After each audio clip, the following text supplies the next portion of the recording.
welcome the 2026 NBA World Champions, your New York Knicks.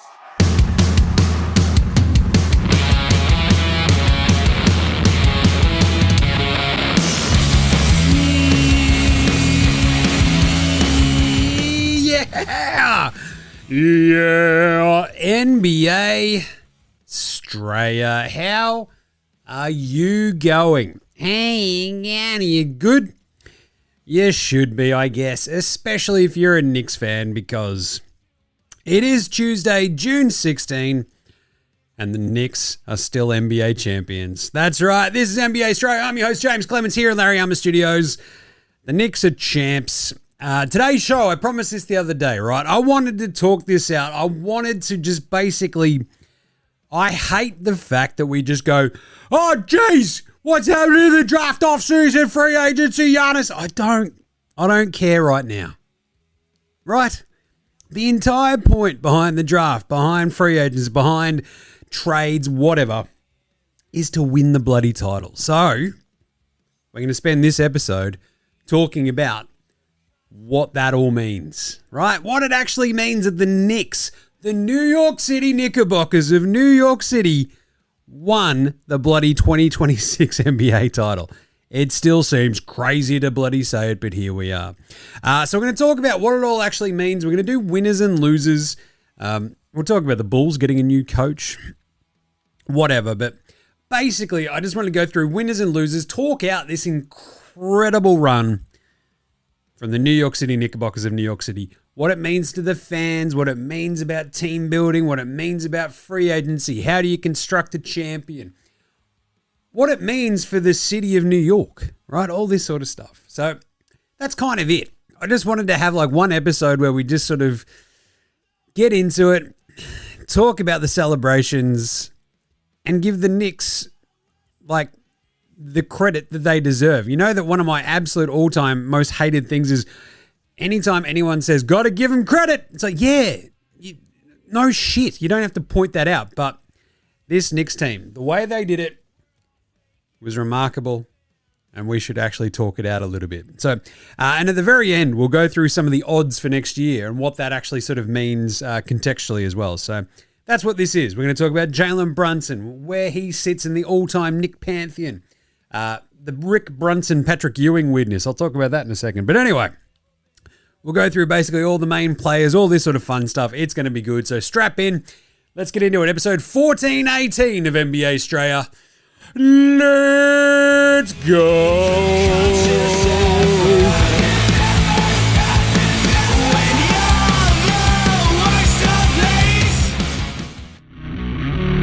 This is Josh Giddey. G'day, this is Andrew Gay. This is Jack White. This is Joe Ingles. This is Darcy Daniels. This is Chris Anstey. This is Matthew Delvedova. This is Shane Hill. You're listening to NBA Australia. And you're listening to NBA Australia. And you're listening to NBA Straya. And you're listening to NBA Australia. And you're listening to NBA Straya. You're listening to NBA Australia. And you're listening and watching NBA Straya. This is NBA Australia. Let's do it.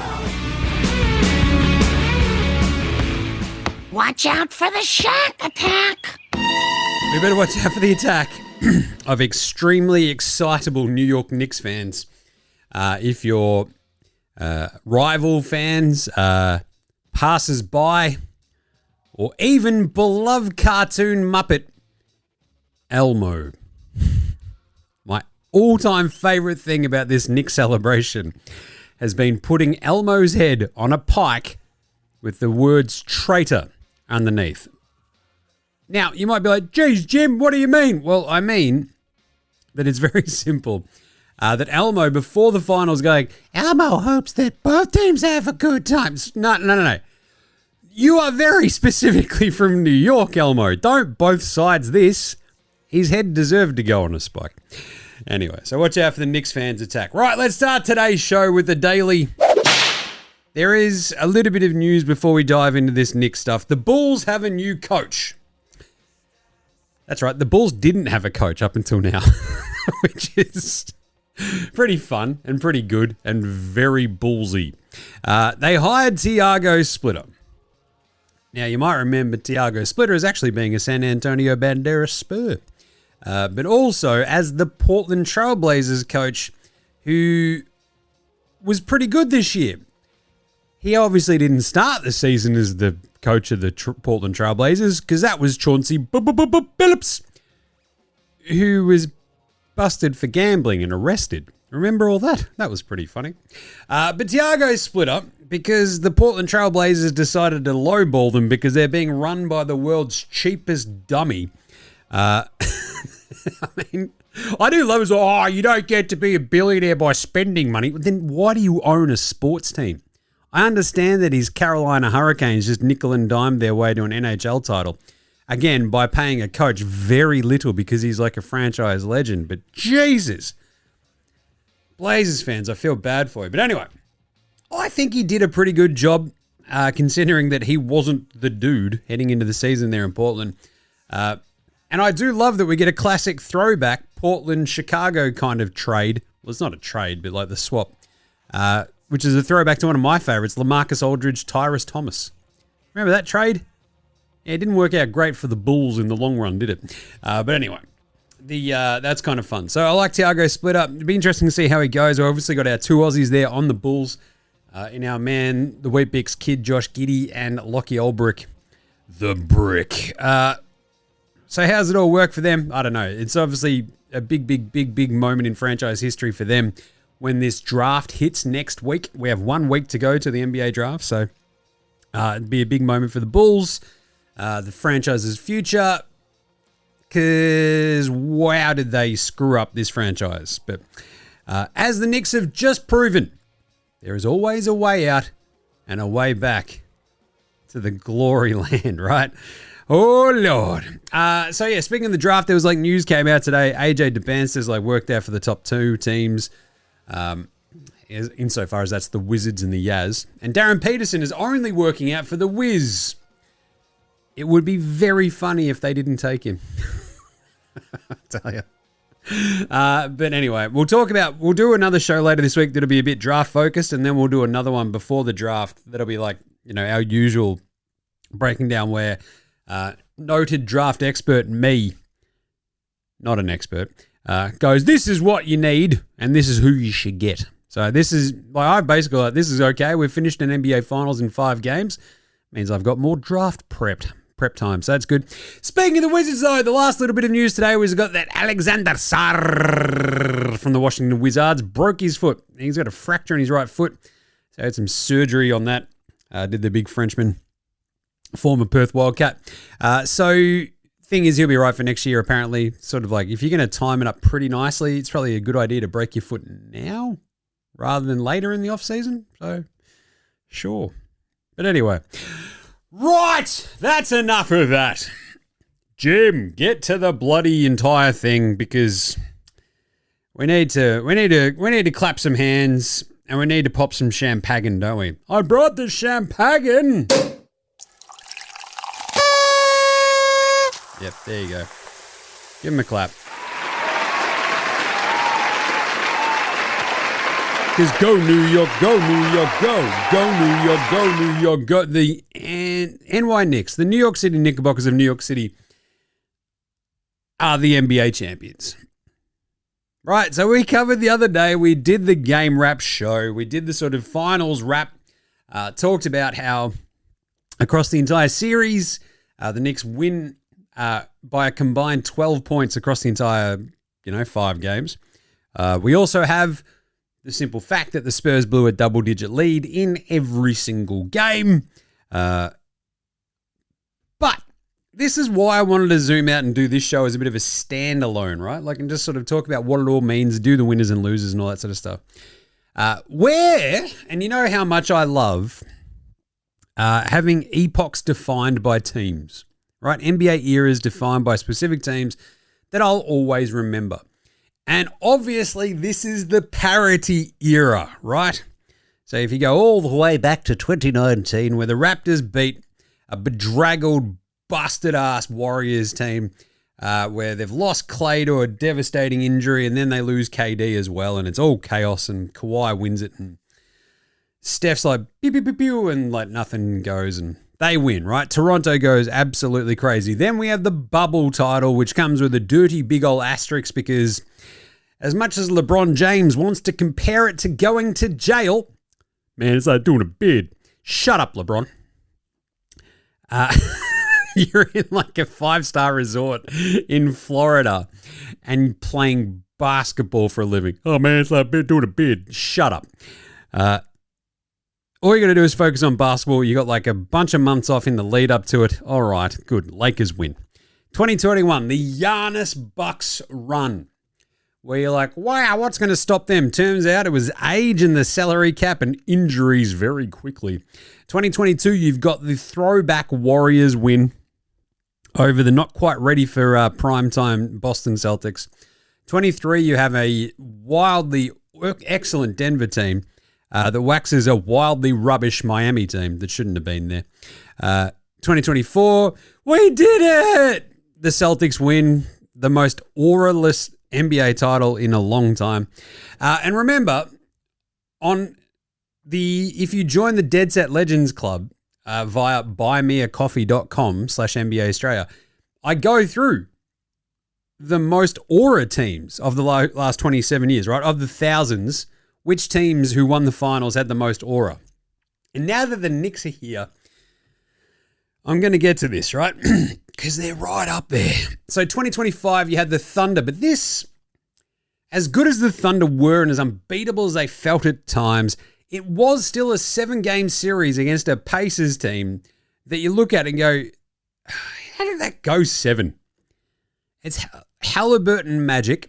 It's Miles Turner spacing the floor, providing a bit of defense. He leaves after the season.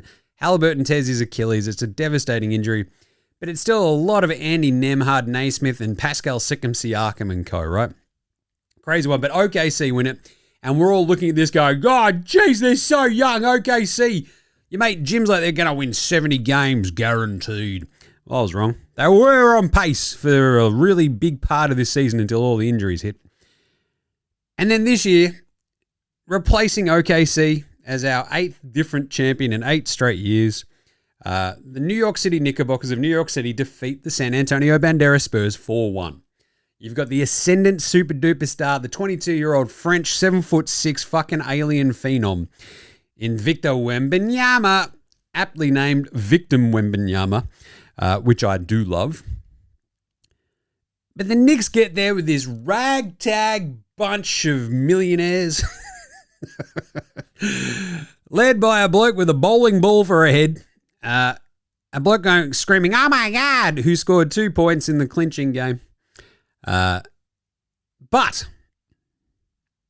the amount of aura that this Knicks team has is undeniably fucking massive. To come back in every single game from double digits is fucking insane. Not only that, though, of course, the apocryphal, incredible Game 4, the greatest finals comeback in history. 29 points. 29. Not only that, even in the clinching Game 5, it's 83-73 with 8 minutes to go in the fourth quarter. They're still down double digits, and they managed to win the game because bowling ball head Brunson goes off his head and just starts scoring at will. But it was such a magical little patch from Brunson in each of these, defining quarters. But especially that Game 5, because it's sort of putting all these bits and bobs together where he's using these head fakes. He's left-handed, obviously. The right-handed layup where he's getting Wemby, putting him in the spin cycle. It's absolutely crazy. The drawn fouls. It's basically like a crescendo of all the experience. Like if it's a fucking sports movie, you'd be like, all right, you're laying it on a bit thick. But this happened in real fucking life. And it crescendos to the point where they take the lead and they actually stay there and they win the title. Remarkable. Quite literally remarkable. And so if we were to revisit how much, I think I also ranked all the final series in that Dead Set Legends Club episode. It's exclusive content. That's why you go sign up to the Patreon so you get extra stuff of me yelling about things that are fun.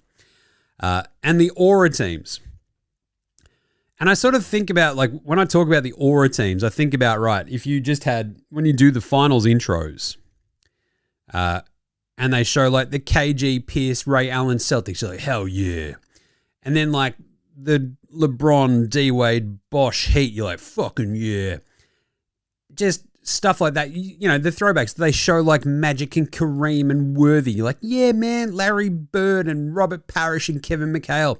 And, of course, MJ, Pip, Rodman, MJ, Pip, and Horace Grant. You know, all these, like, sort of combos. Obviously, Shaq and Kobe. Not so much Shaq and Pow, but anyway. Just saying.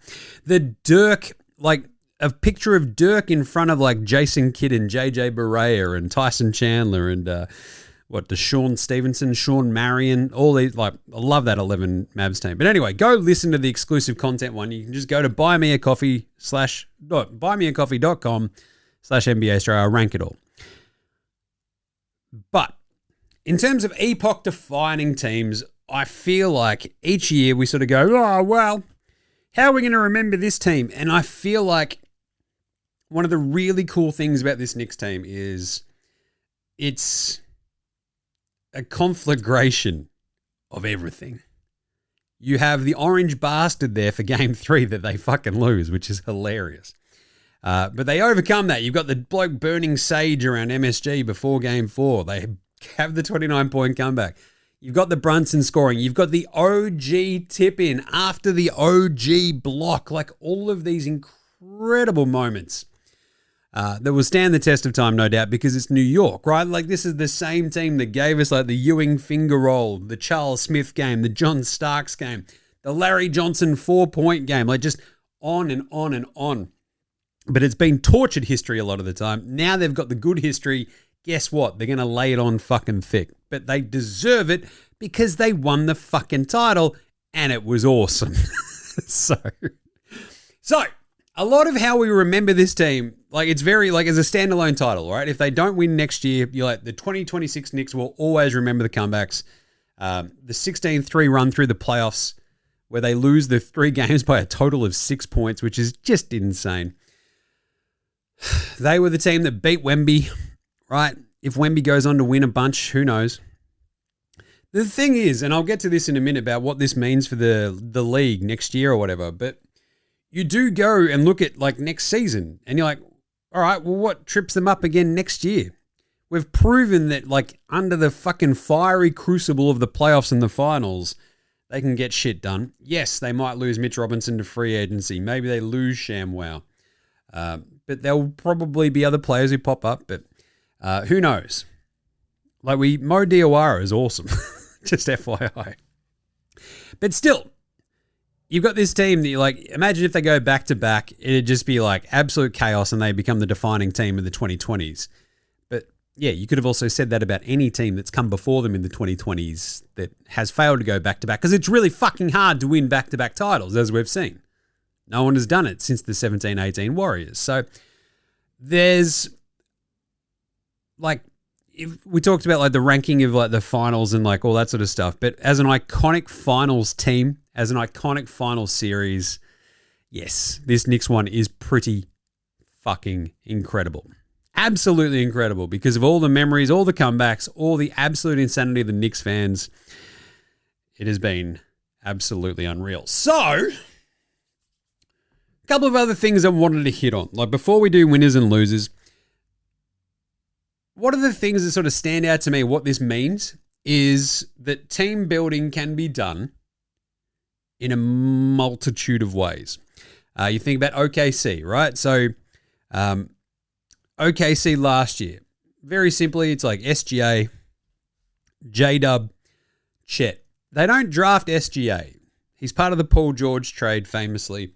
They get a bunch of different picks. They turn that into J-Dub, Chet, after, like, a little bit of tanking. And, like, a super deep roster of, like, incredibly good young athletes with a couple of heady veterans around them. You know, Isaiah Hartenstein, hello, and Alex Caruso.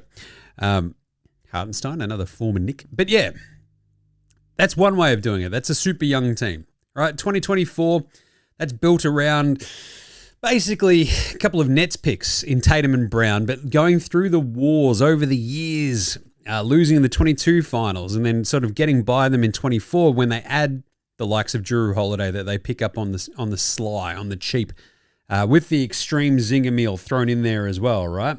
Extreme zinger meal. Just to give them a completely different look. They get Al Horford back in the fold and they manage to win the title.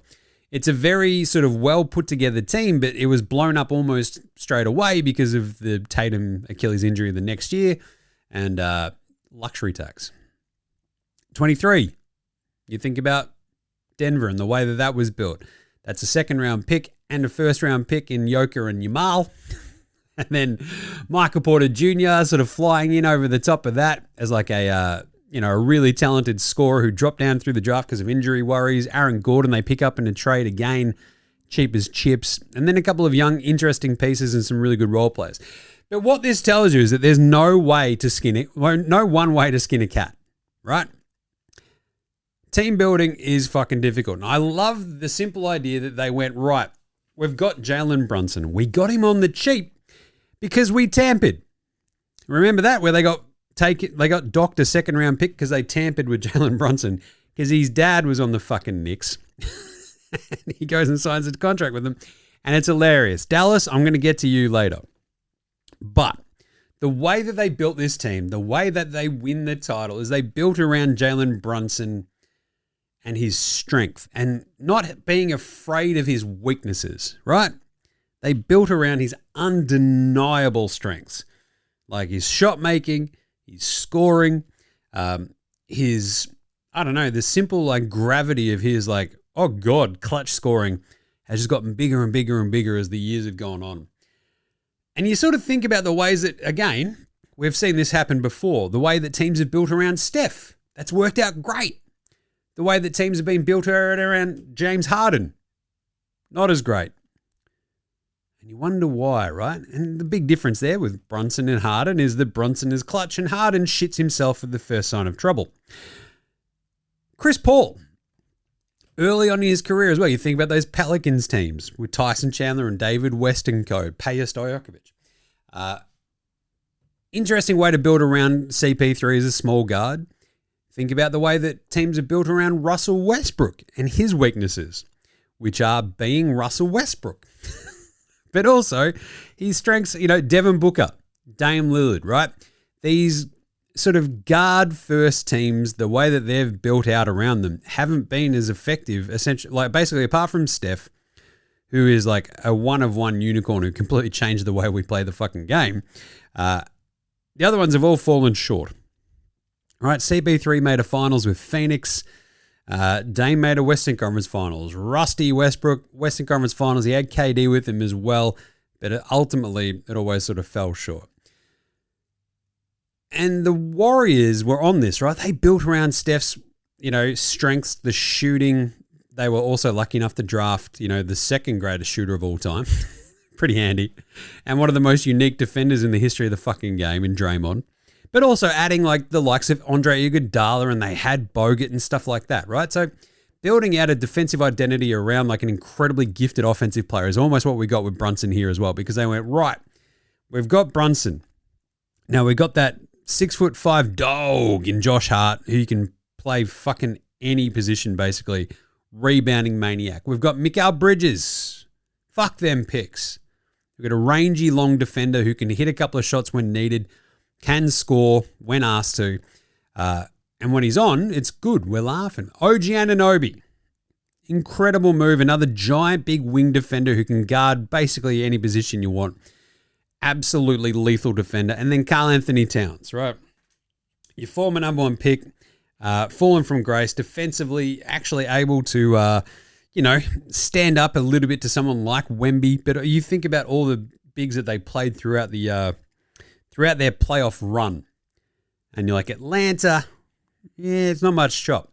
But the way they get by Philly, like Embiid just already cooked after getting by Boston, which is still hilarious. Cleveland, they've got to be looking at this going, fucking hell, Mobley and Jared Allen, and we got cooked by Cat and the Knicks pretty handily.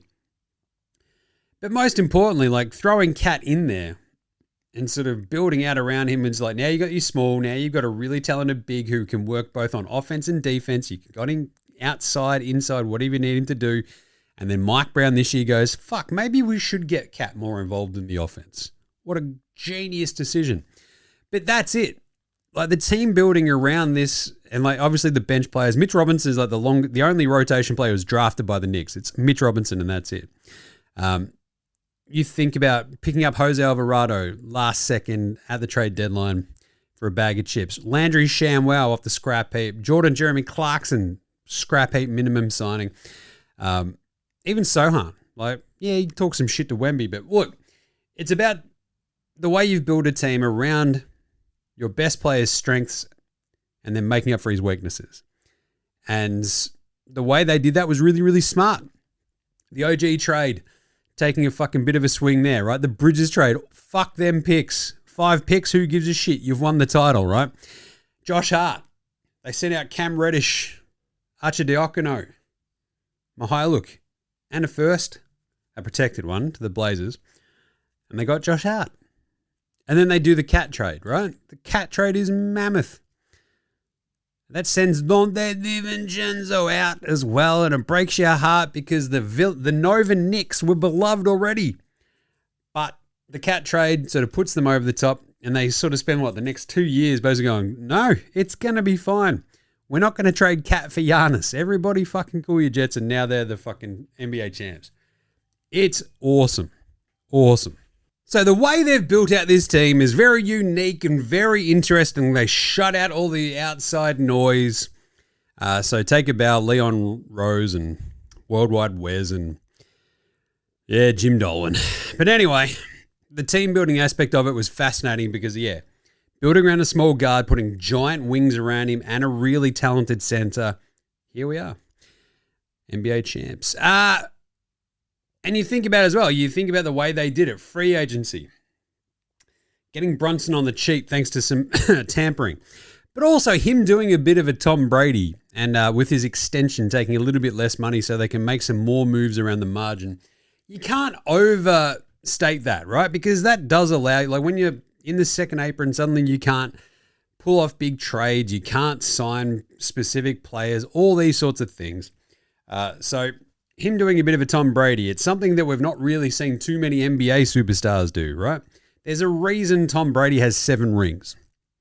And mostly because, yes, he's the GOAT, but also because he took a little bit less so the team as a whole could have a bit more success, right? It works out pretty great. But the free agency aspect of this was very, very good. The Brunson signing, when they pull it off, you're like, all right, jeez. It's a bit of cash for Brunson, but that worked out all right. It also sort of shows you how much of a focus we've got the draft in a week's time. And all the fucking ink spilled about it.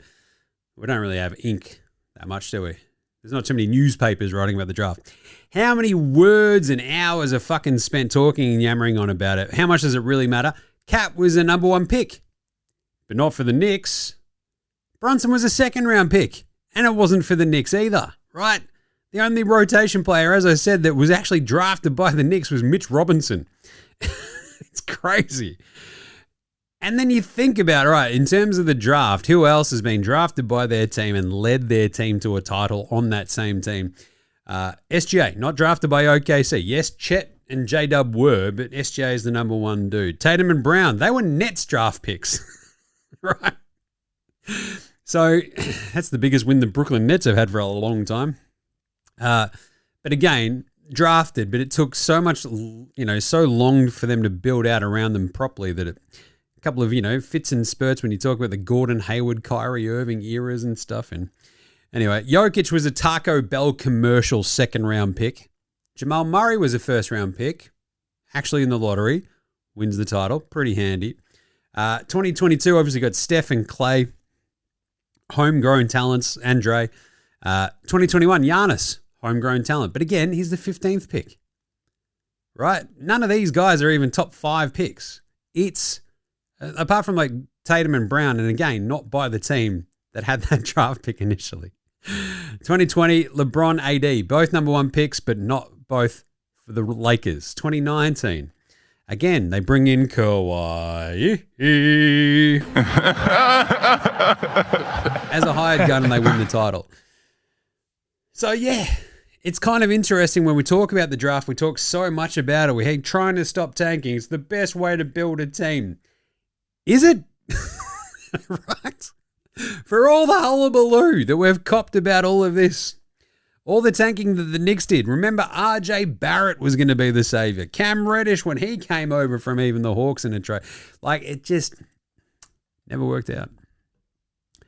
So, I don't know, just wanted to keep in mind for the draft next week. And when we talk about this sort of stuff, even LeBron, right? He has to go to Miami, wins a couple of titles there, then goes back to Cleveland to win his title there in 16. And if you think about all the number one picks in history and how many of them actually have won, actual titles with their own teams, it is real fucking skinny, right? Let's just go back. Cooper Flagg, Zachary Rizache, Wemby, Paolo Banchero, Cade Cunningham, and Ant Edwards feel like the two who might be most likely, apart from Wemby. Zion, Ayton, Fultz, Benny the Fisherman, Karl Anthony Towns, not with the Wolves though. Andrew Wiggins, not with the Wolves though, which is still funny as well. Wiggins and Cat, I'll talk about this in a second. They're hilarious. Anthony Bennett, Anthony Davis, Kyrie, John Wall, Blake Griffin, Derrick Rose, Greg Oden, that hurts my heart, Andrea Bagnani, and Bogues again. That's the Bucks pick. Dwight on Orlando. Cleveland with LeBron James. Like, that's how far you have to go back. It's crazy, man. Absolutely crazy. So, I think it says a lot about team building and the way that they've built this team. It's very unique and very cool, and it shows you can build a team in any way, shape, or form. The other big question I've got is, what does this mean now that the Knicks have won this title for next year? And for the other teams that will now be chasing the Knicks? Because now the Knicks become the hunted. The same way that OKC were a little bit this year. But as I said during this season, like, the reason why the Oklahoma City Thunder were able to just belt teams left, right, and center is because, again, not a giant amount of aura around that team. Their big thing was teamwork. You're like, all right, good. Same with the Knicks, just you didn't have the personalities. I get it. It's fine. But because they're on such a smaller market, like, everyone was kind of overlooking them anyway. No one's going to overlook the fact that the Knicks are fucking champs. So what does it mean? Like, you think about the West and what it means for some of the contenders there. Do the Spurs do anything? Do they panic? Or do they go, we are fucking K. We have a 22-year-old, 7'20" fucking French alien. A 21-year-old absolute weapon defensive player of the year candidate in Stephon Castle, who, if he could hit some shots and maybe not turn the ball over so much, we're laughing, but he's 21. And we have a 20-year-old Dylan Harper, who is absolutely fucking terrifyingly good. Their decision will be around De'Aaron Fox, what they might be able to maybe spin that asset into otherwise, right? And whether or not they trade Fox or if they sort of roll the dice with him for one more year, etc. I don't know. Mitch Johnson is the other one, I guess, for them. It's a bit of a rough one, really. So yeah,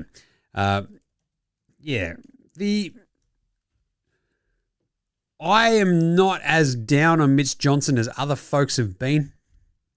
I think he did struggle with some adjustments, and I feel like there's some pretty obvious ones that you're like, ooh, I don't know. I probably would have tried to handle Brunson a little bit differently over the course of a series, but here we are. I don't think the Spurs panic. I don't think that's in their blood, but I do think they will be trying to figure out some stuff around Fox. Do OKC panic? I don't think they do as well. I think they just go, fucking look, we didn't have our second best player and our third best playmaker, right? Without J-Dub and AJ Mitchell down the stretch, they still go 7 with the Spurs, and here we are. I think OKC will be fine. They'll probably be back next year. What did Denver do is another big one. They're going to be looking at this going, and I feel like Denver's entire approach has got to be like, we've got to emulate what the Knicks have done, right? Around what do we need around Jokic? We've done it before, and mostly it's like a lot of handily defensive role players to sort of make up for Jamal and Jokic. But then Aaron Gordon keeps getting hurt. The Cam Johnson in place of Michael Porter Jr. thing didn't work at all. And they're going to have to kick the tires on a couple of other decisions there. The same thing sort of goes for the Wolves. Are they going to go get weird? Are they going to trade for Fox? What are they going to do? I don't feel like they can trade for Fox because it's just going to be too much money tied up in Fox and Ant-Man and Rudy Gobert, Zestava Tower, Jaden McDaniels. Yes, Randall might be able to go out, but who wants Randall at this point? You know what I'm saying? What do the Lakers do? Like, do they just go, well, we've just watched the Knicks build out around Brunson's weaknesses. How do we do that on the cheap with old man LeBron and a newly paid up Austin Reeves around Luka? That's going to be difficult, but I don't, again, think it's impossible because I feel like Luka, Brunson, it's the same sort of offensive sort of like firepower that you can sort of like see, basically lifting you across the line at some point. But yeah, you got to have the team around him. We saw Luka do this already in Dallas when they make the finals in 2024. Big wings around him, defensive-minded centers, you're laughing. And then Nico Harrison fucked it. Anyway, so yeah. In the East, did Boston do the dumb thing and go trade for Giannis? I don't think that's fucking smart. Do they panic though? Do they go, oh God, and break up like having two awesome wings that are sort of sitting there going, well, how are you going to beat the Knicks? You lose to the fucking Sixers this year, right? You're going to get by them before you get to the Knicks. But Boston, look, I feel like Brad Stevens won't panic, but if they do end up pulling off a Giannis trade, it's just, I don't know. I just don't know if that's going to put them over the top. It feels a little bit too lateral. And then you'll suddenly be like, oh, geez, we need some shooting. It's like Jalen Brown, who you just traded away. He could shoot. Anyway, do the Pacers figure some stuff out? Are they going to have enough once Halliburton comes back? Detroit have got to be kicking themselves, having owned the Knicks throughout the season, but they have to do something to get a secondary scorer, right? Like, they're just like, oh, man, we could have been in the fucking Eastern Conference Finals. Cleveland, they're going to be spewing they got swept after they make the Harden trade. They're like, that's what we get? It's like, yes, because you traded for James Harden. But basically, all of these contenders now are chasing the Knicks, and the way that this Knicks team is built is fascinating.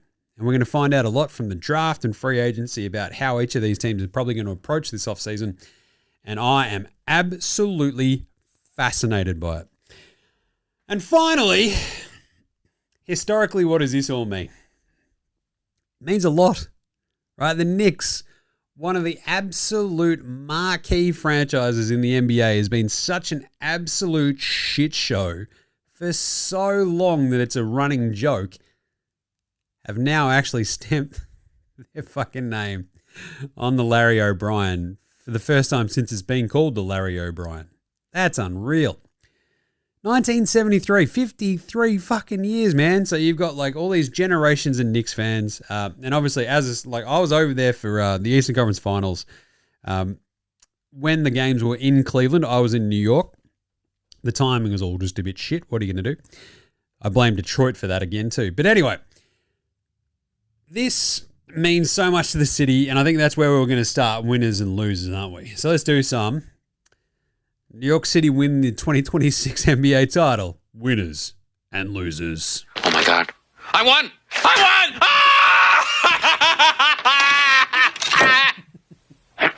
Recapping our day's top story, the winner of today's state lottery is me, Kent Brockman. There you go. The Knicks fans are your obvious winners.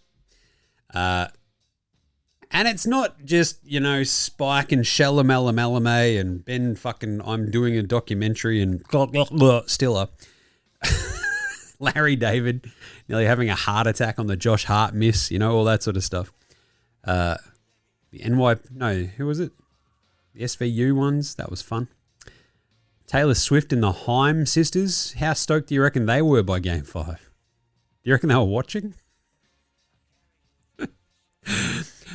But the Knicks fans, the behaviour that we saw on social media, yes, scumbaggery, deplorable, etc., but also deserved. Like, they're just all fucking lunatics. And it's also like one thing that I will 100% hesitate to like call actual Knicks fans, because it's just some fuckheads who are just like losing their shit about.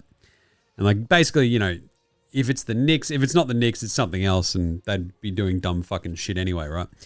But this is one team that can tie a city together like I don't think too many other in at least US sports, if not world sport. It's the biggest market in the States. They have a huge fan base. When I was there, right, I went into the NBA store. It's where I got this Sonics hat that I'm wearing right now. I love this one. The throwback mid-90s logo and colouring. I do very much like it. And my favorite thing was you could just see even the bandwagon finance bros going in there on their lunch break to fucking stock up on Knicks merch. What a fucking bandwagon fucking losers. But at the same time, it speaks to just like this is the Eastern Conference Finals. They're jumping on board then. This is for the diehards. This is for all the fucking folks out there whose friends, family have sort of lived and suffered and, you know, through all of this Knicks heartbreak and bullshit, and then it all fucking comes together. It's inspiring, if nothing else, right? Like, it's awesome. So there's always hope. It's what rebellions are built on, I guess. But this is unreal, right? So, and I think even like Shalamela and Stiller and Spike, they'll probably be insufferable. We get that. That's what you get on the big jobs. But by the same token, they've deserved it. They're the ones who have put in the hard yards as well. But yeah, my Knicks fans, mates, good on them. They're fucking stoked. They're all over the moon, as you would be. My Spurs fans, mates, devastated, not feeling so great. But by the same token, they're sort of like, man, we've let a great opportunity go by. But they're also staring at like the future of Wemy going, we might be okay. So obvious big winners right off the bat, Knicks fans. Love that for them. It's very, very cool. And as I said, I think we figured this out as well. So the entire time that we lived in New York for 6 years, they did not make the actual playoffs. They actually made the playoffs when we were there before we moved. Like we were there for about especially old mate. She was there for like a couple of months hanging out. And I was there just like over there for a holiday or whatever. They were in the playoffs then. Then we came home, packed up the place we were living in then and moved. So they were actually in the playoffs, and like the place is going absolutely fucking crazy because this is the mellow Knicks, and it's awesome. They beat Boston back then, so that's like the end of like all the sort of old timey Celtics. It's basically the end of the Pierce KG run. Then they get traded to Brooklyn, basically when we get to New York, which is pretty funny. And yeah, so then the entire time we there, do they make the playoffs? No times. And like when we were like just hanging out there while they're actually in the playoffs, it was fucking insane. I loved it every second. I'm like, this is great. And yeah, when we lived there, they didn't make it once. The Nets made it there twice when we lived there. Like that's crazy. The Knicks didn't. So Knicks fans have suffered, and they are awesome when they get up and about. The bars being that fucking packed. It's like the same thing, I guess, is now like the Socceroos. We're seeing this with the World Cup. I remember I went to the Community Cup on Sunday. Obviously, I said this on Sunday night. It was awesome. As I got out of the car on Johnson Street, that's when Australia kicked that first goal. Places erupt. As I turned the corner, like obviously you could hear like apartment building. There's an apartment building right there on that corner of Johnson Street. And obviously their feed was a little bit behind because they're all fucking, they all then lose their shit as well. I'm like, this is great. It's like a fucking little time cap. Maybe I'm just being cheered as I walk to the Community Cup, but it was great. And that's kind of what the Knicks are for the city, right? It's just absolutely everywhere. It's chaos. Good job, Knicks fans. You suffered a long time. You are the champs. Jalen Brunson is a big winner. And so are all the players, obviously. But this is a crazy one. So we'll just basically go through the players, especially like one by one, essentially. This instantly vaults Jalen Brunson into like the all-time pantheon of awesome small dudes, right? One of the very few who's actually led his team to an NBA title. It's basically him, Isaiah Thomas, and my beloved Gus Williams, who did it for the Sonics back in '79. Steph, I don't really count as a small dude because he's not that small. He's like 6'3 plus, right? And he's pretty tough.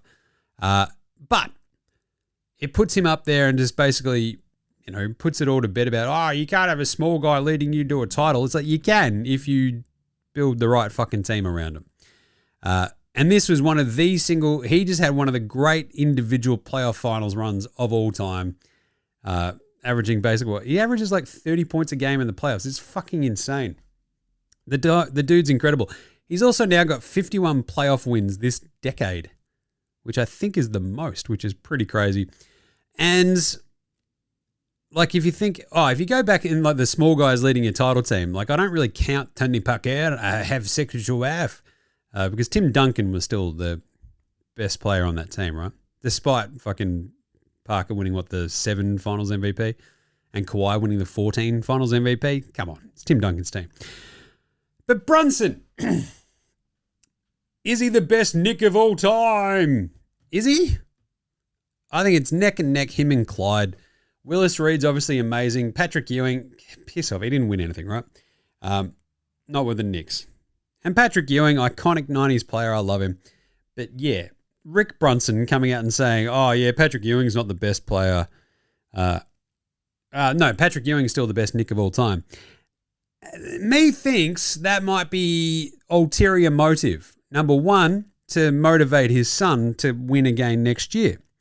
Number two, if you Google Rick Brunson and Patrick Ewing, Rick Brunson did some shit. And he, might have signed into a hotel under a specific name. Go look that up. So I'm just saying. But I think it's basically Brunson and Clyde, which is awesome. Walt Clyde Frazier, all-time legend, Knicks broadcaster, beloved icon of the city. Ewing as well, icon of the city. Willis Reed, iconic, one of the great, and here comes Willis, and here comes Reed down the tunnel, that sort of stuff. Amazing gear. But Brunson, how much he means to this city now, it's like all-time shit. It's like him, Jeter, and obviously like Eli. The Jets have been fucking horrible forever, so they don't really have a dude. The Mets never really got the talismanic kind of guy. There's Matt Harvey for a little bit as a pitcher, but that's just a pitcher, right? It's not quite Jeets, A-Rod, etc. But yeah, here we are. Brunson, instant New York City icon, massive, massive winner. Took a bit of a haircut with the contract, but I think he'll be fine in the long run. What do you reckon? Because now he goes like all time, like he's the dude that you got to fucking beat. Like Wemby couldn't do it. And this is one of the other things I was thinking about.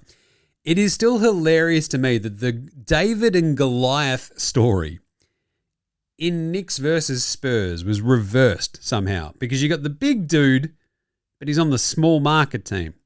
And you got the small dude, but he's in the big market team, right? So it's like, real proper David and Goliath would be if like Wemby was on the Knicks and Brunson was on the Spurs and Brunson led them to the title. But it's a very strange dichotomy. But anyway, here we are. Jalen Brunson, instant icon. In a way that we haven't, like SGA didn't get there. I don't think Tatum and Brown even kind of reached that sort of point. I think Jokic probably did because that's cemented already like MV. And Jokic and Giannis probably in the same sort of way where they've got MVPs and now they've got the title and it's like, oh shit. Whereas Brunson, not an MVP candidate, but now like the savior of New York. Like that is, icon status assured. Karl Anthony Towns is a big winner. Of course he is, because as I've sort of broken down throughout this final series, I don't know if anyone in the history of the NBA had completely flipped the script on them and their career and the way people viewed them than Karl Anthony Towns. Now, the problem was it still got a bit fucky there at the end, but he's still a winner.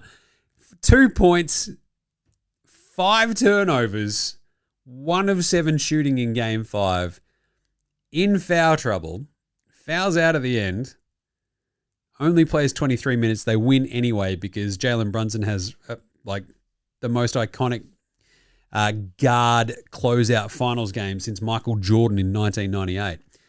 45 points made up for Cat. But look, yes, he sucked in Game 5, but everything else he did all the playoffs long. The only reason that the Knicks were there really for a lot of this. And so for him to be an NBA champion, it'd be fascinating to see how he plays next year, I think, as well. Like, with that newfound, you can't tell me shit confidence. It'd be fascinating to see if he takes his game to an even, like, higher level. Because we talked about, like, flipping the script and, like, his defense, his playmaking, his scoring.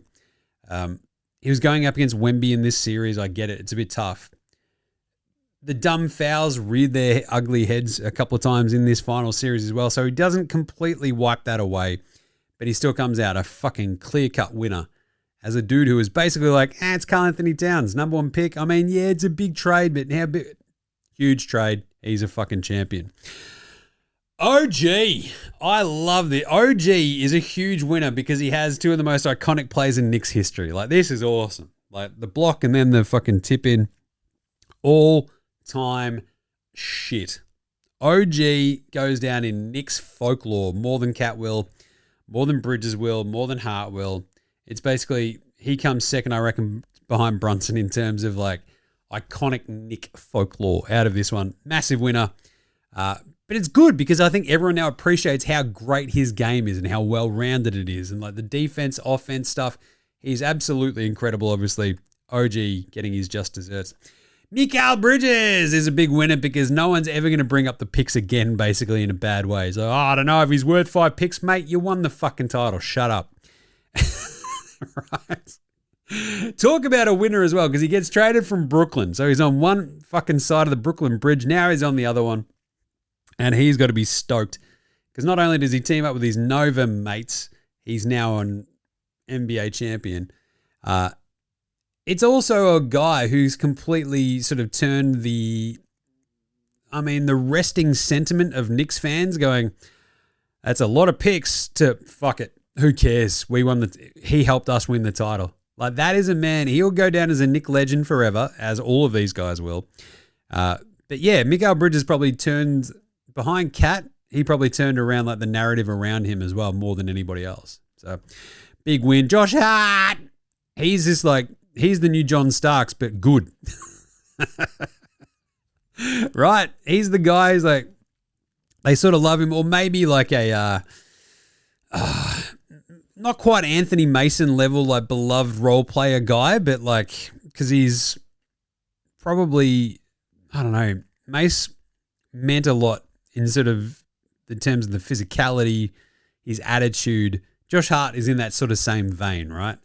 But yeah, again, big winner, instant icon, but mostly a huge winner because of his fuck-ups that got instantly waved away in Game 4. He's just got to be like, oh, God, thank fuck we won, or else I would have been a pariah.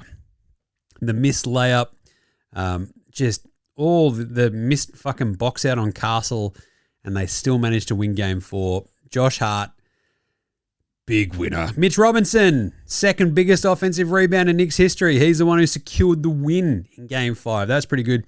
And all of that with a broken hand. I think he sort of, very, very quickly fits into that Charles Oakley, Anthony Mason sort of tough guy, do everything, do anything kind of, Knicks legend. Big winner for him. Jose Alvarado in a smaller sort of way as well. Absolutely much needed, desperately needed vibes guy. Huge in the biggest comeback in NBA Finals history. Right? Also, Puerto Rican Day Parade. He's out there, shirt off, having a great time. Like, that is a dude from Brooklyn who fucking loves New York and is now an NBA champ. That's a big win. My favorite out of all of these ones, I think I tweeted this the other day, Deuce McBride is the absolute epitome of, like, contribute nothing and get an A+ on the group project winner. Right? He didn't do anything in the group project. He said, went, oh, yeah, it sounds good. Didn't score any points the last 3 games, missed every shot he took. Is an NBA champion. That is contributing nothing and getting an A+ on the group project. Ideal way to go about it. Way to go, Deuce. Sham wow. I did see someone say he might be the ugliest dude to win an NBA title, which seems very harsh. But he's also still an NBA champion. So what are you going to do? Former Knicks, Charles Oakley, who got to be there in person for this, which I loved because he was down there in San Antonio. Patrick Ewing. You think about all the other ones that they sort of brought back into the fold as well. Latrell Sprewell, Starks, and like Marbury and everybody. Where it's kind of like, yeah, looking after the form, once a Nick, always a Nick. Like, I think that's kind of really good now. And it sort of feeds into the mythology of your franchise. And it's good that they sort of finally realized, oh yeah, we should do that heaps more than we do and not try to fight former Knicks. But anyway, I love that Charles Oakley was there for this. Big win there. Another big winner, experienced and veteran teams. Because OKC hadn't done it and then they did it. Spurs hadn't done it and they were very close to doing it. But it turns out experience and veterans matter. You sort of saw, especially with the Spurs, right? Not having like that tough guy who could come in and just like fuck some shit up. Fox is kind of meant to be the veteran, Harrison Barnes, Cornette, and they're just not quite those dudes. They weren't enough for this Spurs team, right? You need those guys to have like a couple of moments, and Fox did not have those moments. Whereas the Knicks, you had OG hitting big corner threes. You had the putback. You had Brunson's know-how. You had Cat sort of like savvy playmaking here and there. The way that they sort of knew how to play with each other was really important. Experience matters. And also, maybe the Spurs celebrated a little bit too much in the Western Conference Finals, whereas the Knicks were like, 4 more. So, yeah, just saying. Other winner, Adam Silver. I think I messaged brother-in-law Billy.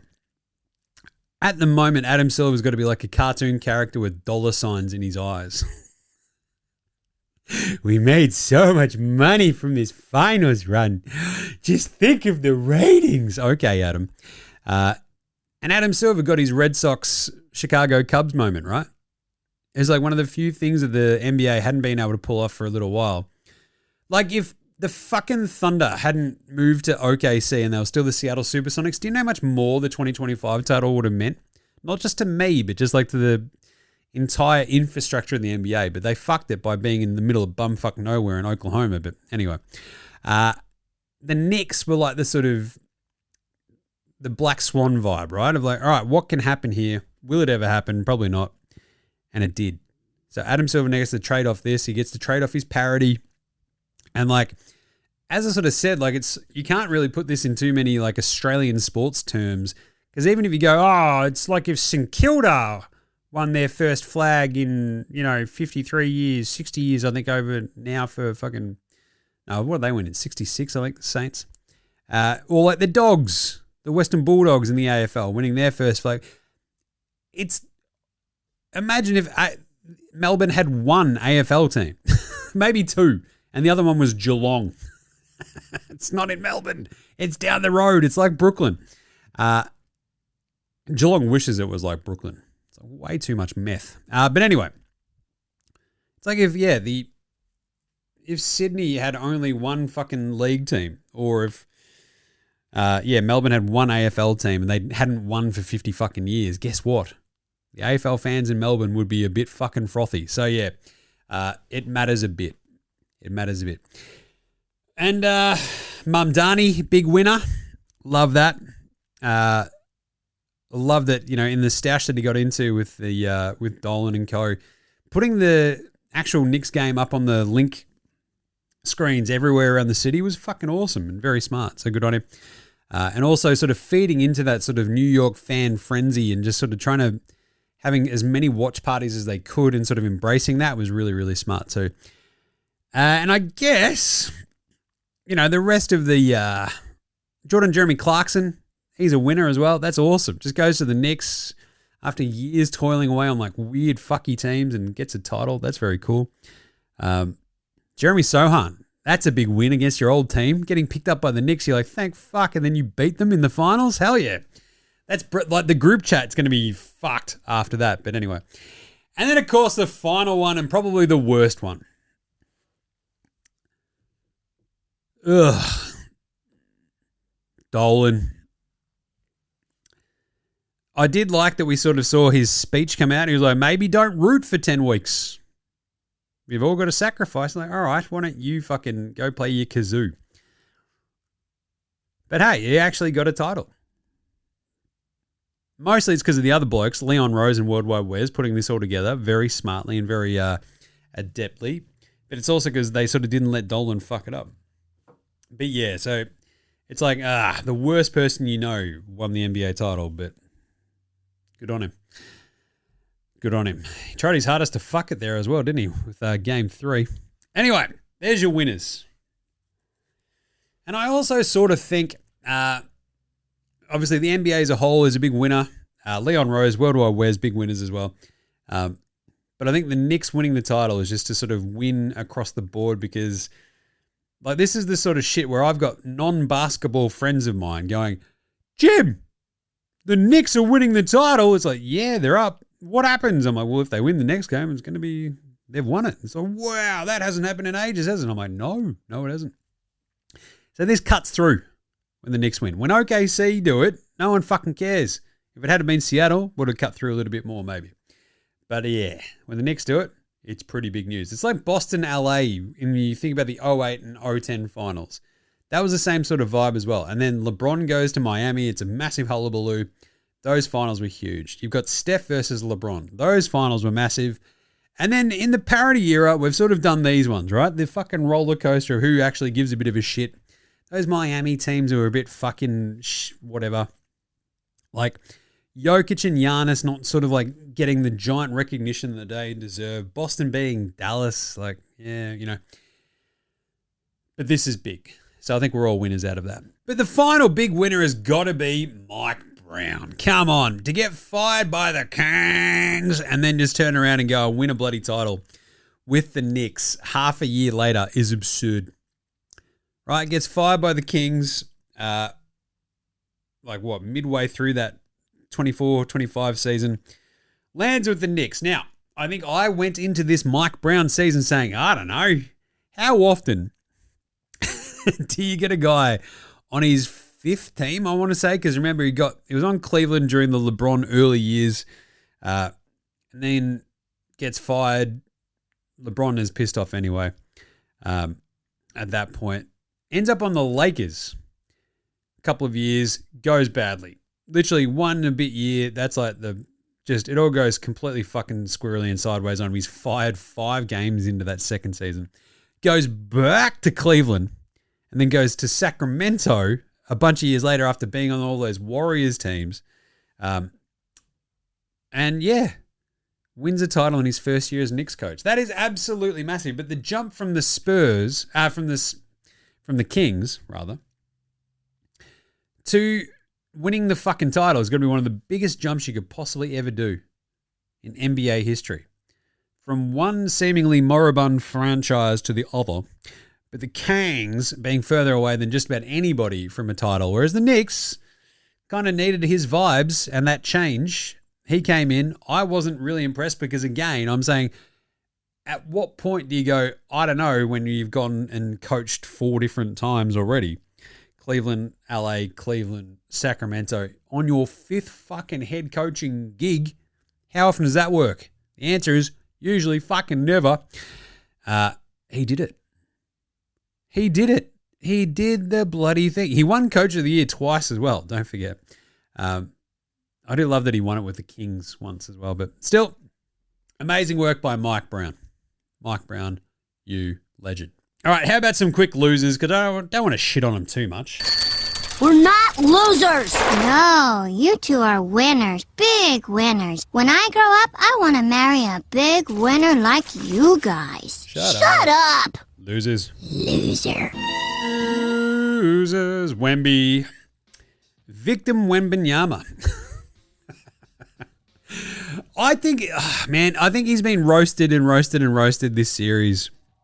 I can't believe a 22-year-old can't fucking play out a game. It's like, yeah, they managed his minutes all season because remember how last year he had fucking like embolisms and shit and wasn't able to do like a proper preseason and like just be fucking healthy. And like, that's why he was in a Shaolin monk temple and stuff. So, that said, not being out, he's 22, not being able to finish out some of these games, getting a bit gassed. It happens. I'm not too fucking concerned about that. But he did need to have one of those just big absolute fuck you games, like a 40, 15, and 5 game, and he never kind of got there against the Knicks. He missed some pretty important free throws. Yeah, not great. The dirty play. That was the one where you're like, hey, what's going on here? And there is a dude. It was remarkable to watch people's attitudes to Wemby change in real time. Like, heading into this playoffs, I reckon the vast majority of folks like, wow, Wemby, he's so much fun, and it's crazy that this is going to be fun as. And then he plays and plays, and you're like, the elbow to Naz Reid's face. Trying to rearrange Chet Holmgren's like anatomy. Jumping under, just throwing Jalen Brunson's head to the ground. And then the undercut, like, he probably would have been suspended for Game 6. I'm very happy that this doesn't actually, have happened, because that would have been a pretty tough asterisk for the Knicks fans to get over. But anyway, the dirty play, the in your head, and then losing the game is still fucking funny. I do like him as a personality. I think for all the posturing, even saying like after it all, it's like, look, we dominated for a lot of this, and like, yeah, this is why it sucks. I think people just didn't actually listen to his quotes. We were sort of talking about how much it hurts that they sort of saw what they could do to this Knicks team, but they couldn't finish it off. And I think we sort of come out of this final series. It is hard not to think that they might have been better off losing to OKC. Because people have just gone, Wemby, fucking dirty. But I think he'll be fine. He'll get better if he gets like a full preseason, off-season under his belt. Bulking up just that little bit more. He's 20 fucking 2. He's played 2.5 years. Missed half of the season due to injury. Well, 2 halves of the season basically due to injury. And sort of finally got there. And the first year he plays a full season, he makes the fucking finals. I think Wemby's going to be all right. But still, a bit of a loser coming out of it, because I think his image took a bit of a dent, and rightly so, because some of those dirty plays, is a bit fucking shithouse. But at the same time, good on him. De'Aaron Fox is a big loser, because that's got some big Nick Anderson, John Starks, Kevin Johnson, J.R. Smith kind of vibes to it, right? Just a couple of the old fuck-ups. The fuck-up at the end of Game 4. A lot of the missed shots. That's a paddling. That's a paddling probably out of San Antonio. We're about to find out, I guess. But it's pretty crazy, like the Fox sort of aspect of it all. Of like, you're meant to be the heady veteran. You're the one who's been in the playoffs before with Sacramento, albeit briefly. Same with your buddy Luke Cornett, Harrison Barnes. But you're meant to be leading, and it's like, I'll take this shot. I do also think he was dealing still with that high ankle sprain and played through it. Right? He was a guy who was probably faster than fucking everybody on the planet. And, wasn't able to do too much. So I think that's a bit of a kick in the dick. But still some big moments that he let get a bit sideways on him. And it's a bit of a loser there. Luke Cornett as well.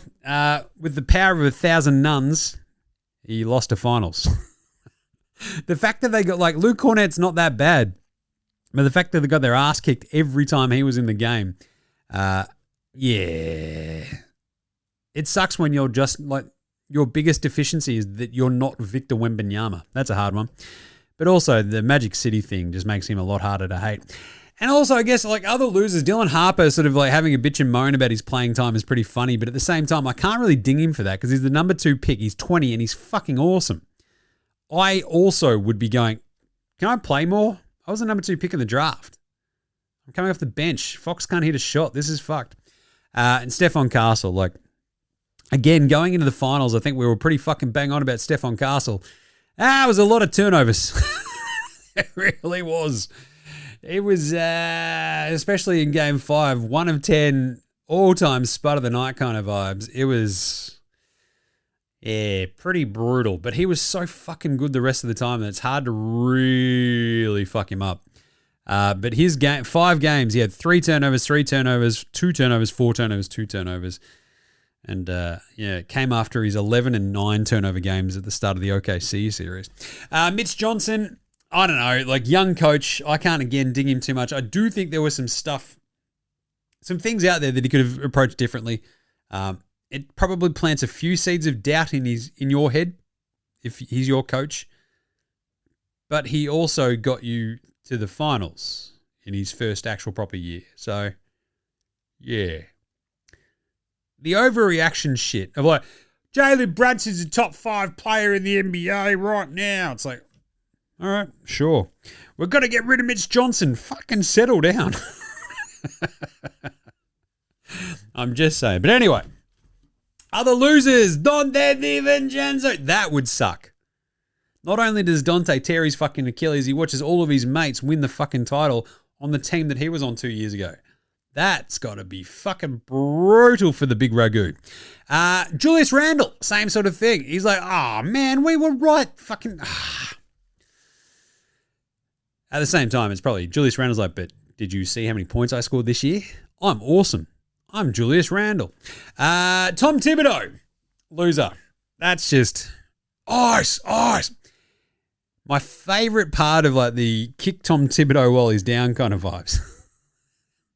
Like James Dolan's like, I didn't want to do it. I didn't want to fire him, but we figured we needed to make a change, and Leon Rose and Wes told me to. All right. Throw them under the bunch, Jim. Under the bus? Under the bunch. Under the bus there, Jim. That's right. Tibbs, he made his own bed though, didn't he? Right. I will, however, argue that Tibbs is a lot of the reason that this team was so resilient, I think, and had been through the wars and basically sort of knew how to respond, right? They'd been put through the adversity. They'd been through it with Tibbs. And for me, it's kind of a bit of the Steve Kerr, Mark Jackson vibe in Golden State, right? Where Mark Jackson's the prick.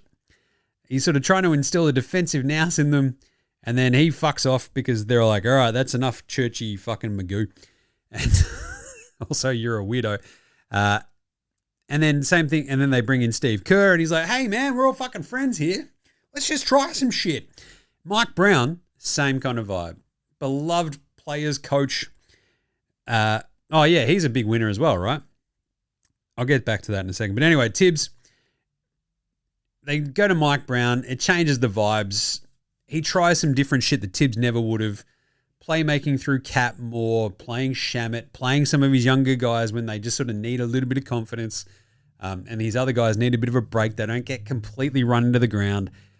Yeah, that's a bit of a fuck you to Tibbs a little bit. Becky Hammond. Oh, that's ouch. That's a bit of a loser out of the finals, isn't it? You can't build around Jalen Brunson. He's not him. He's not the guy. You're like, fucking Jesus. That's all-time haters ball sort of shit, right? Yeah, good on you, Becky. Giannis. I've hit on this a couple of times. You watch these series, you watch these finals games as well. Like you watch the OKC San Antonio series, you even watch like the Knicks sort of dismantle the Cavs. And all the talk we're going to cop in the next week or two is going to be Giannis. He's meant to be traded before the draft. So what's going to happen with Giannis? He hasn't made the finals since he won it, 2021. Hasn't even made an Eastern Conference final since then, has he? Like, holy shit. So if you just sort of go and look at it, you just try to figure out the simple idea of, I don't know, does Giannis put you over the top, right? Does he? And the answer so often just feels a bit, nah. So I think, so they win in 2021. They get by the Hawks. And then it's Boston, Miami, Boston the next couple of years. Boston, Indy, Knicks, and then Knicks, Cavs. So, yeah. Bucks made it in 19 and 21. He's been around a long time. Unless he's got an awesome, 1A, 1B with him. If that's Tatum, sure, but I don't know. They had Giroux, Middleton, and Giannis, and that's a team that was built around like Giannis's strengths and making up for his weaknesses, right? The shooting.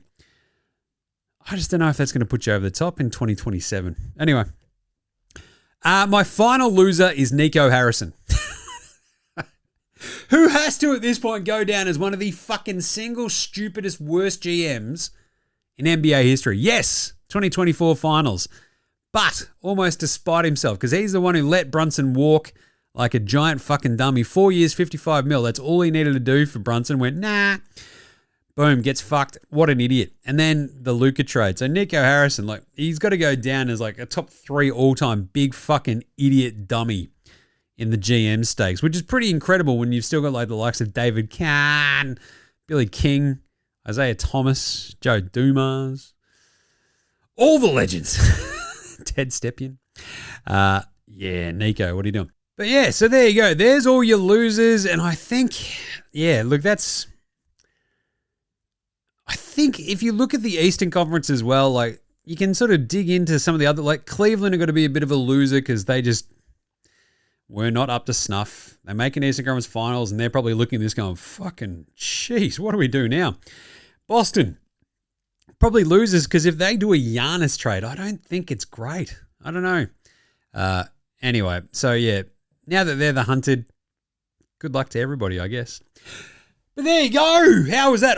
We're going to do some yeah-nahs. I've got a bunch of yeah-nahs and stuff. We'll do that in the one that we do later on this week. So as I promised as well, at the end of this one, to sort of wrap it up, who are the favourites for next year and all that sort of gear? What do we reckon? The Spurs and Thunder are equal favourites ahead of the Knicks, who just won the title. Right? The Thunder, the Spurs will be a year older, a year smarter. The Knicks will be a year older and a bit more tired. Then you've got the Celtics, and then way behind that. So you've got a clear-cut top 4 of the Spurs, Thunder, Knicks, and Celtics. You go back down a little bit further, you've got the Nuggets, the Pistons, the Lakers, and the Wolves. And obviously, so this is before any of the off-season moves, before the draft, whatever.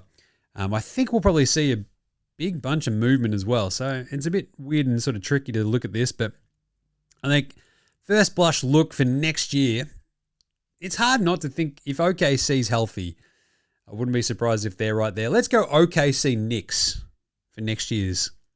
And let's say the Knicks go back to back. Fuck it. It's pretty funny. But there you go. All right, but that's it for today. So, yeah, that's it. That's the show, right? Wanted to sort of talk that all out, talk about the Knicks title run, what it all means and all that sort of stuff. So what we're going to do later this week, we'll talk out more of the off-season storylines and the draft, etc. We'll do a show Thursday or Friday or whatever it is. And then another one probably Monday to set you up for Tuesday's actual draft about where everyone should go, where I think, what teams actually need and how these players would sort of fit in there. So, as I said, draft expert me. It's going to be really good, really fun, really insightful. But do have a lot more time to prep for it, so that's pretty good. So yeah, we'll keep doing NBA Coffee Run when there's news, etc., and some draft stuff, etc. But yeah, not all the time. It was fun to do another one today, but yeah, so keep an eye out for that. That's right. You can obviously follow us on the socials, Twitter, Facey, IG, TikTok, and YouTube. Get around NFL Straya as well. That'll be firing up before you know it. What else? We've got Footy Unfiltrated. Myself and Jez, always a good time talking about all things AFL. And then Jim does Supercoach, AFL Supercoach. Bit of a rough one this week, but yeah, go listen to that show if you want to find out more. Yeah, because we'll have NBA, NFL Supercoach back on that channel too once they fire back up. But that's it for the Knicks big, holy crap, they won the title show. That was really fun. Go subscribe to all of our shows on your Apple Podcast, just Spotify's, YouTube, etc. Jump in the comments, say good day, subscribe, like, blah, blah, blah, blah, blah. You can also listen to the exclusive content with the Dead Set Legends Club for NBA Straya. All you have to do is go to buymeacoffee.com/NBA Straya. Sign up to be one of our patrons, right? Like the Patreon stuff. It's just the way we do it. It's a bit nicer, a bit cooler. So go check that out. And yeah, that's me talking about all the finals and the aura. The top 10 aura teams of all the finals, which is really fun. Some good stuff. Big thanks always go to From Oslo for the intro and outro song, as well as to House Hats, Joshua De Laurentiis, Fascinated Gold Mines, Ram Shekalami, Iowa, Section 8, Green, and dozers there behind all the tunes you hear on the show. All right, it's a big one today, so nothing at the end of this one. We will catch you later this week for a big bunch of off-season chatter and draft prep. But just remember, the New York City Knickerbockers of New York City are NBA champions. What a world. All right, this is NBA Australia saying, look after yourselves, would ya? Hug your mates, and later, hosen. Throughout